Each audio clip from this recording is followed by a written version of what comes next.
हे what's up guys, welcome back once again. दोस्तों, आज की कहानी जो एक्सप्लेन करने जा रहे हैं उसका नाम है बेकी।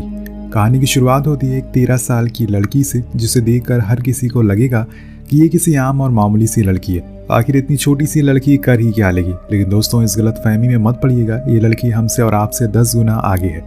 यहाँ पर बेकी को कुछ ऑफिसर के पास हम देखते हैं जो उसे कुछ सवाल पूछ रहे थे, लेकिन बेकी किसी को कुछ जवाब नहीं देती। लेकिन आखिर में वो यहाँ पुलिस स्टेशन में क्या कर रही है, इसी को जानने के लिए चलते हैं 2 हफ्ते पीछे, जहाँ हम बेकी को एक जेल में देखते हैं जिसमें डोमिनिक नाम के आदमी का काफी अच्छा दबदबा है। इसी के चक्कर में उसे एक प्रिजनर का खून भी कर दिया है, जो कि अभी कुछ दिन पहले यहाँ पर आया था। डोमिनिक के साथ 3 और साथी हैं जिन्होंने उसके इस काम में मदद की है, लेकिन वो किसी को कुछ नहीं बताते और कुछ ही देर बाद ऑफिसर को पता चल जाता है कि ये खून किसने किया। इसीलिए वो एक एक करके तीनों को पकड़ लेते और उन्हें अब एक खास जेल में ले जाने की तैयारी चल रही है, जहाँ पर इनका सामना इनकी ही तरह खूंखार कैदियों से होगा। ये कहानी का प्लॉट है। अब चलते हैं दूसरे प्लॉट की ओर, जहाँ पर हम बेकी को स्कूल में देखते हैं। उसकी वहाँ किसी से बनती नहीं है क्योंकि वो काफी गुस्से वाली है, और यही वजह है कि उसका कोई दोस्त भी नहीं है। कुछ देर बाद उसके डैड उसे लेने के लिए आने वाले। जब स्कूल ऑफ होता है तो वो उन्हें अपने सौतेली माँ के पास ले जाने के लिए आए थे। ऐसा क्यों, ये आपको कुछ ही देर में पता लग जाएगा। लेकिन यहाँ पर भी हम देखते हैं कि डैड और बेकी की कुछ बनती नहीं है। दोनों आपस में ढंग से बात नहीं करते। बीच में उसके डैड कुछ सामान के लिए एक शॉप पर रुकते हैं और वहाँ बेकी फ़ोन में अपनी मॉम की कुछ पुरानी तस्वीरों को देखती है, वीडियोज़ को देखती है और उन्हें मिस करती है। दरअसल 2 साल पहले उसकी मॉम की मौत हो गई किसी बीमारी की वजह से। तब से ही बेकी का बिहेवियर बहुत चेंज हो गया।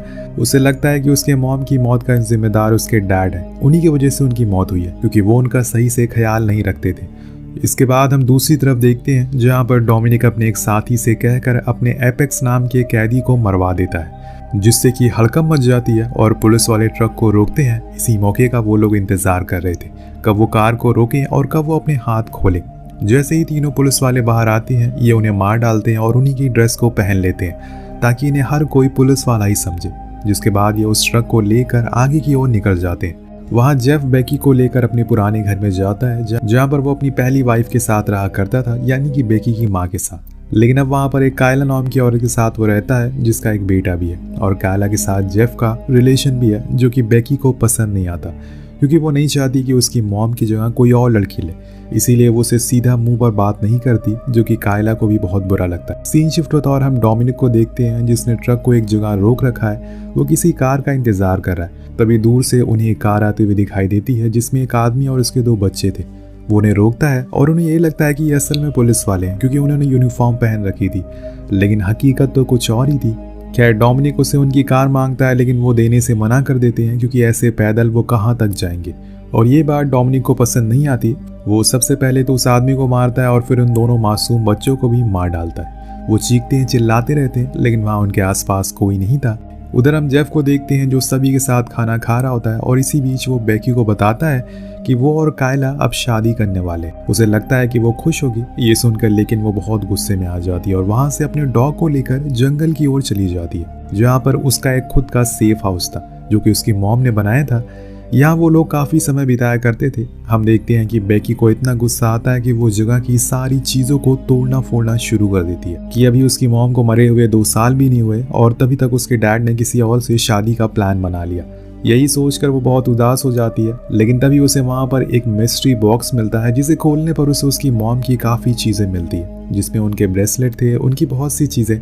लेकिन एक सबसे खास चीज़ थी, और वो एक बड़ी सी चाबी थी, जिस पर कुछ अजीब सा सिंबल बना हुआ था, जो क्या चीज़ को दर्शाता है ये किसी को पता नहीं। बेकी को समझ नहीं आता, पर इतनी में वहाँ पर हम देखते हैं कि बाहर एक कार आकर रुकती है, जिसमें से वही 3 भागते हुए कैदी बाहर निकलते हैं, जिन्हें शायद यहीं पर आना था।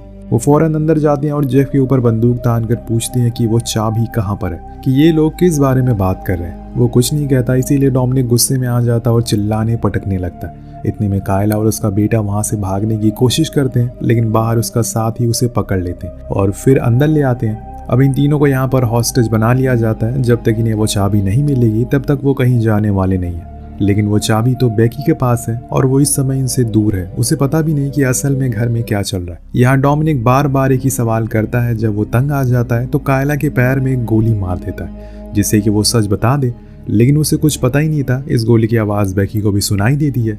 इसीलिए वो फौरन घर की ओर आती है और तभी इन्हें देखती है और फौरन दूसरी तरफ से अपने रूम के पास जाने की कोशिश करती है। जहाँ से वो अपना फ़ोन ले सके और किसी को बुला सके। लेकिन अफसोस कि वो अपने बस वॉकी टॉकी को ही ले पाती है, क्योंकि तब तक वहाँ पर डोमिनिक आ जाता है और वो उसे बचकर छुप जाती है। असल में पूरे घर की वो छानबीन करने लगा था, पर उसे जो चाहिए वो कहीं और ही है, किसी और के हाथ में। इतने में वो फिर से कायला के पास जाता और उसे और तड़पाने के लिए, लेकिन तभी वहाँ रखे हुए वॉकी टॉकी से बेकी की आवाज़ आने लगती है। वो असल में उसे कहती है कि तुम उन्हें छोड़ दो वरना मैं पुलिस को कॉल कर रही हूँ। लेकिन डोमिनिक को पता था कि उसका फ़ोन तो यहीं पर है, इसीलिए वो ऐसा कर नहीं सकती और इसीलिए वो चुपचाप उसे यहाँ आने को कहता है। लेकिन बेकी तो उल्टा उसे धमकाने लगती है, जिससे वहाँ बैठे उन कैदियों को अंदाज़ा हो जाता है कि ये लड़की काफ़ी शातिर है, इतनी आसानी से हाथ में नहीं आने वाली। इसलिए डोमिनिक अब यहाँ पर जेफ को आगे करता है ताकि उसे तड़पा कर वो आ जाए, क्योंकि उसे पता चल चुका था कि बेकी कायला की बेटी नहीं है बल्कि जेफ की है। इसीलिए वो उसे लेकर बाहर गार्डन में जाता है, जहाँ से एक आग में एक लकड़ी निकाल कर उसके मुंह पर लगा देता है। फिर उसकी चीखें बेकी को सुनाता है और कहता है कि जितनी जल्दी हो सके यहाँ पर आ जाओ वरना मैं इसे मार दूंगा। लेकिन जेफ कहता है कि यहाँ पर मत आओ, तुम जाकर पुलिस को कॉल करो। ये सुनकर डोमिनिक और गुस्से में आ जाता और उसे बहुत मारने पीटने लगता। तभी बेकी के मुंह से गलती से निकल जाता है कि जिस चाबी को तुम ढूंढ रहे हो वो असल में मेरे पास है और उसे मेरे पास से ले जाना इतना आसान नहीं है, तुम्हें उसके लिए संघर्ष करना होगा। लेकिन यहाँ डोमिनिक जेफ को और तकलीफ दे रहा था। उसकी चीख सुनकर बेकी भागते हुए उसके पास आने लगती है, पर इतने में जेफ उसी आग को डोमिनिक और उसके साथी पर फेंक देता है और वहां से भागने लगता है। लेकिन इसी बीच उसके सामने बेकी आ जाता है, जिससे वो कहता है कि जाकर तुम ऑफिसर को कॉल करो वरना ये हम सभी को मार देंगे। लेकिन इतने में पीछे से डोमिनिक आ जाता है और उसे वहीं गोली मार देता है। उसकी आंखों के सामने उसके डैड की मौत हो जाती है, जिसे फिर क्या। बेकी पूरी तरह से पागल हो जाती है और भागना शुरू करती है। लेकिन यहाँ डोमिनिक उसे पकड़ लेता और उससे कहता है कि अब तुम यहाँ से कहीं नहीं जा सकती, चुपचाप वो चाबी मुझे दे दो, यहाँ से निकल जाओ। लेकिन बेकी वो चाबी उसकी आंख में घुसा देती है और झटके से बाहर निकाल लेती है, जिससे उसकी पूरी आंख बाहर आ जाती है और लटकना शुरू कर देती है। वो दर्द के मारे चिल्लाना शुरू करता और मदद के लिए अपने साथियों को बुलाता है। इतने में बेकी वहाँ से रफू चक्कर हो जाती है। डोमिनिक फौरन घर में जाता है, अपनी उस लटकती हुई आंख को लेकर और अपने साथी से कहता है कि इसे काट दो। अब उसका साथी उसे काटता है, जिससे कि डोमिनिक दर्द के मारे चिल्लाता रहता है और फिर थोड़ी देर बाद जब सब कुछ शांत हो जाता है तो उसे थोड़ा आराम मिलता है। वो अपने एक साथी काल को बेकी को ढूंढने के लिए भेजता है, जहाँ भी दिख जाए, और कहता है कि जहाँ भी वो दिख जाए उसे मार देना, ये मेरा ऑर्डर है। लेकिन उसे ढूंढ पाना इतना आसान नहीं था, क्योंकि वो इन लोगों से 4 कदम आगे ही रहती थी। बेकी भागकर अपने उसी सेफ हाउस में चली जाती है जहाँ पर वो पहले थी। वहाँ पर कुछ ऐसे टूल्स बनाती है जिससे कि किसी भी इंसान को मारा जा सके, यानी कि अब वो आर पार की लड़ाई लड़ना चाहती है और अपने डैड की मौत का बदला लेना चाहती है। कुछ देर बाद वहाँ पर काल पहुँच जाता और उसे देखकर बेकी छत पर आ जाती है। उससे कहता है, देखो तुम अभी छोटी हो, इसीलिए अभी हम तुम्हें कुछ नहीं करेंगे, तुम बस उस चाबी को मेरे हवाले कर दो, हम फिर यहाँ से चले जाएंगे। वो उसे अपनी बातों में फंसाने की कोशिश करता है, तो बेकी थोड़ी देर बाद उस चाबी को दूर फेंक देती है। लेकिन जब काल उसे उठाने के लिए जाता है तो वो चाबी नहीं बल्कि एक कॉइन होता है।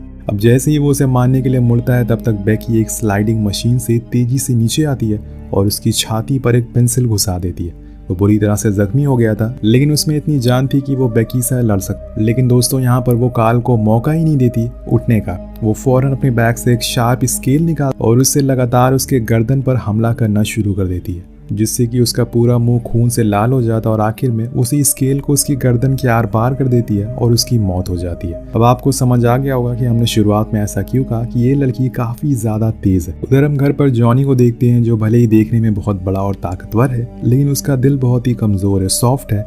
इसीलिए वो कायला के पास जाता और उसके जख्म को देखने लगता है। उसे बुरा लग रहा था कि उसने पैर में बिना किसी वजह के गोली मार दी। तभी कायला कहती है कि मेरा एक बेटा है, प्लीज हमें जाने दो, तुम्हें मुझसे क्या मिल जाएगा, जो तुम्हें चाबी चाहिए वो तो बेकी के पास है। तभी वहां पर डोमिनिक आ जाता है एक आंख को लेकर, उसके कोने में ले जाकर कहता है, तुम्हें अपने मकसद को भूलना नहीं है, तुम्हें ये नहीं भूलना है कि हम यहाँ पर कैसे कैसे पहुंचे हैं। हमने 3 साल इस दिन का इंतजार किया, हमें वो चाबी किसी भी हाल में चाहिए, कुछ भी हो जाए। तुम्हें इन लोगों की बातों में नहीं आना है। वो उसकी बातों में आ जाता है और फिर वो उनकी निगरानी करने लगता। उधर हम बाहर हेमंड नाम के आदमी को देखते हैं, जो काल के आने पर उसकी जगह पर बेकी को ढूंढने के लिए निकल गया था।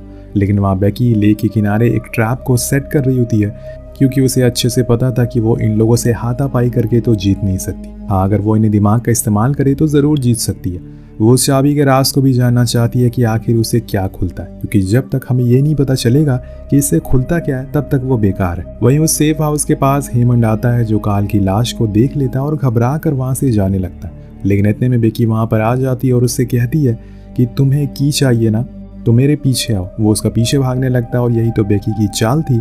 वो उसके पीछे पीछे करके लेक तक ले आई थी और यहाँ भी यही होता है और वो आगे जाकर ट्रैप में फंस जाता है और वहीं गिर जाता है। लेकिन अभी भी उसमें जान थी। वो पागलों की तरह बेकी को मारने लगता है पर बेकी उस पर चढ़ जाती है और जॉन विक बन जाती है। पेंसिल से उस पर वार करती है जिससे कि वो पानी में गिर जाता है और इसी का फायदा बेकी उठा लेती है। वो उस पर उस बोट को चढ़ा देती है जिससे कि उसके शरीर के चीथड़े उड़ जाते हैं और पूरा लेक लाल हो जाता है। वही हम घर पर डोमिनिक और जॉनी को देखते हैं क्योंकि अब वही दो बचे हुए थे, इसलिए डोमिनिक उससे कहता है कि जाकर उस चाबी को लेकर आओ। तो वो भी जंगल में निकल जाता है और बीच में उसे काल की लाश दिखाई देती है जिससे वो समझ जाता है कि उसके साथ ही मारे गए। वो अब उसे लेक के पास पहुंच जाता है जहाँ पर उसे बेकी दिख जाती है और उससे पहले उसका डॉग आ जाता है जिसे जॉनी एक ही मुक्के में सुला देता है और गुस्से में आकर बेकी उसके पीछे से हमला करती है। लेकिन वो उसका ऐसे मुकाबला नहीं कर सकती। वो उसके सीने पर एक मुक्का मारता है जिससे कि वो नीचे गिर जाती है। यहाँ उसे सांस लेने में दिक्कत होने लगती है। वो तड़प रही थी या फिर जॉनी ये देखकर बहुत अफसोस करता है क्योंकि अब वो किसी बच्चे को खुद के हाथों से मारना नहीं चाहता। उसने उस दिन कार में बैठे दो बच्चों को भी मार दिया था जिनकी कोई गलती नहीं थी और आज वो बेकी को नहीं मानना चाहता। इसीलिए वो उससे कहता है कि तुम किसी को कुछ बताओगी नहीं, यहाँ से चली जाओ, मैं भी जा रहा हूँ। अब ये काम मैं और नहीं कर सकता हूँ, मैं और मासूम बच्चों को नहीं मार सकता। कुछ देर बाद अंधेरा हो जाता और बेकी रात होने पर अपने डैड की लाश के पास आती है और रोने लगती है। वो भले ही उनसे सही से बात ना करती हो लेकिन वो उन्हें प्यार जरूर करती थी, आखिर वो उसके पिता थे। जाते जाते वो उनसे कहती है कि मॉम को हेलो कहना मेरी तरफ से, जिसके बाद वो घर की ओर बढ़ती है और कायला को विंडो से एक इशारा करती है कि वो सेफ है। अब वो ये जानकर बहुत खुश होती है और बेकी अंदर आ जाए। इसीलिए वो डोमिनिक का ध्यान भटकाना शुरू करती है और उसे वही सवाल करने लगती है जो शायद आप भी मुझसे पूछना चाह रहे हो कि आखिर उस चाबी में ऐसा क्या है जिसके लिए डोमिनिक ने अपने साथियों को खो दिया। वो कहता है कि तुम्हें अंदाज़ा भी नहीं कि वो एक चाबी पूरी दुनिया को क्या से क्या बना सकती है, तुम्हें उसकी कीमत का अंदाज़ा भी नहीं है। अब इसके आगे वो कुछ और बता पाता तब तक बाहर खड़ी कार का सायरन बजने लगता जिससे उसे लगता है कि शायद वहाँ पर कोई पुलिस वाला होगा। वो बाहर जाता है लेकिन जब वो गेट को खोलता है तो उसमें बेकी का डॉग उसके हाथ में काट लेता है। लेकिन सही समय पर वो गेट को बंद कर देता और फिर बंदूक से उसे मारने के लिए आगे बढ़ता है। लेकिन दोस्तों यहाँ पर बेकी दूसरी कार की लाइट को ऑन कर देती है और ये उसका ही प्लान था। वो कार को तेजी से आगे की ओर लेकर आती है और उसको डोमिनिक के ऊपर चढ़ाने की कोशिश करती है लेकिन इसमें सफल नहीं हो पाती क्योंकि ऐसा करने के लिए उसे डोर से कार को लाना पड़ता है। इसी का फायदा उठाकर वो बच जाता है। उधर घर में हम देखते हैं कि कायला किसी का वहाँ पर ना होने की वजह से फायदा उठाती है फिर अपने बच्चे को। लेकिन क्या वो बेकी की जान बचाने के लिए जंगल में जाएगी या फिर यहाँ से भागना ही सही समझेगी, ये तो हमें समय बताएगा। वहाँ पर हम बेकी और डोमिनिक को आमने सामने देखते हैं। उनके बीच में आग जल रही होती है। डोमिनिक कहता है कि तुम अब एक अनाथ हो गई हो, तुमने 2 लोगों को मारा भी है जिसके लिए तुम्हें जेल भी होगी, उसके बाद तुम्हें एक्सेप्ट भी कोई नहीं करेगा।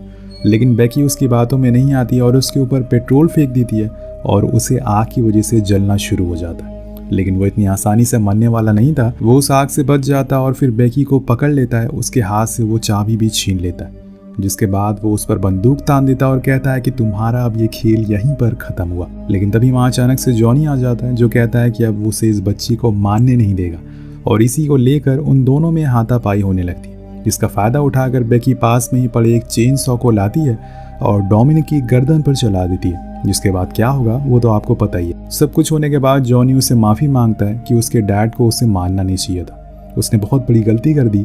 लेकिन बेकी को अपनी डैड की मौत के बदले मौत चाहिए थी जो कि उसे वो शूट करके ले भी लेती है। तो यहाँ पर वो दरिया दिली दिखाने के लिए नहीं आई थी, उसने आखिरकार अपने डैड का बदला ले ही लिया। जिसके बाद वो उस चाबी को उठाती है और सोचने लगती है कि आखिर इसमें ऐसा क्या है, इससे क्या खुलता है। लेकिन तभी वहाँ पर कायला अपने बेटे के साथ आ जाती है और कहती है कि कुछ देर में पुलिस आने वाली है। अब यहाँ से कहानी वहीं पर आ जाती है जहाँ पर इसकी शुरुआत हुई थी, यानी कि वही पुलिस स्टेशन से जहाँ पर 2-3 पुलिस वालों को शक था जितने भी लोग मरे हैं उन्हें बेकी ने ही मारा है। लेकिन उनके पास कोई सबूत नहीं था क्योंकि ये काम बेकी ने बहुत ही सफाई के साथ किया था, इसीलिए वो पकड़ी नहीं जाती और उस चाबी के बारे में भी नहीं बताती किसी को भी, जैसे कि डायरेक्टर ने हमें भी नहीं बताया कि आखिर उस चाबी से खुलता क्या है, क्या कोई खजाना या फिर कोई ऐसी चीज जिसका हमें पता नहीं। आपको क्या लगता है, इसकी एंडिंग ऐसी ओपन छोड़ दी गई है? वेल, आपको जो भी सोचना है उस चाबी से जो भी खुलता है नीचे कमेंट करके जरूर बताएगा। मिलते हैं अगली वीडियो में। Peace out.